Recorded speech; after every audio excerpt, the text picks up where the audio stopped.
观众朋友、网友朋友，大家好，我是付天少。据英国《每日快报》报道，英国伊丽莎白女王号航母编队在从南海进入西太平洋之际，发现了跟踪监视了中国核潜艇。那么，据报道，这支航母编队中的反潜护卫舰肯特号和李士满号使用的反潜声呐，发现了2艘7天尊级的商级潜艇，即093型核动力潜艇。那么，英国皇家海军机敏级潜艇在航母编队前门巡逻时，发现了第3艘商级潜艇。那么，英国潜艇当时处于安静运行状态，在这个过程中，船员是不会发出任何噪声的。那么，操作人员就可以通过主动声呐或者是被动声呐发现水下目标。那么，这个具体情况是不是这样的？我们是不是出动了3艘核动力潜艇，在英国的航母编队附近活动，对它实施监视跟踪呢？首先，他们发现中国核动力潜艇的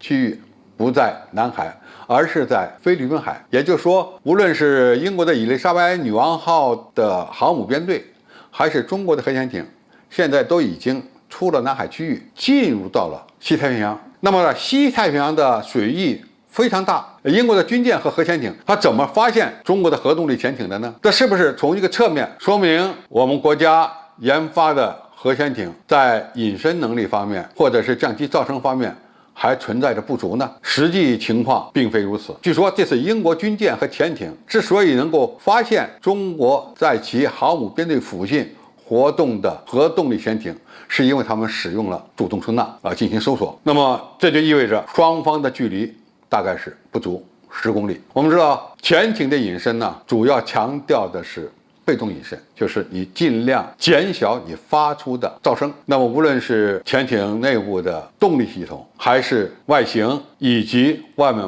包裹的降噪的这些装置，都要尽量减小潜艇所发出的噪声最好呢能够和海洋噪声接近，保持一致，那么就很难被对手发现了。那么一旦遇到主动声呐，要想完全隐身，那就很难做到了，因为主动声呐照射到目标之后，它是会回传的。如果你外表的降噪措施做得比较好，回传的距离会相对的要近一点，差一点呢，回传距离要远一些。但是用主动声呐探测目标，总体来讲要比被动声呐探测水中的隐身目标要容易一些。但是有一个问题，你发射声波的时候，你会暴露你自己的所在，也不利于你自己隐身，而且主动声呐的探测距离相对来讲比较近。那么如果它是在10公里范围内发现了中国的潜艇，那么意味着如果双方开战，无论是英国的常规动力航母，还是它的军舰以及核潜艇，都可能已经被我们发射的远距离的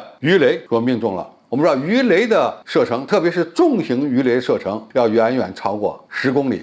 在这样的一个情况下，双方对抗，鹿死谁手还真说不准。很可能即使你使用了主动声呐，依然在发现目标之前就被命中了。这对英国的这支航母编队而言，恐怕就是一个很严酷的事实了。好，今天介绍就到这里，谢谢大家的收看。感兴趣的朋友，我们可以在下面的留言区留言交流讨论。我们下期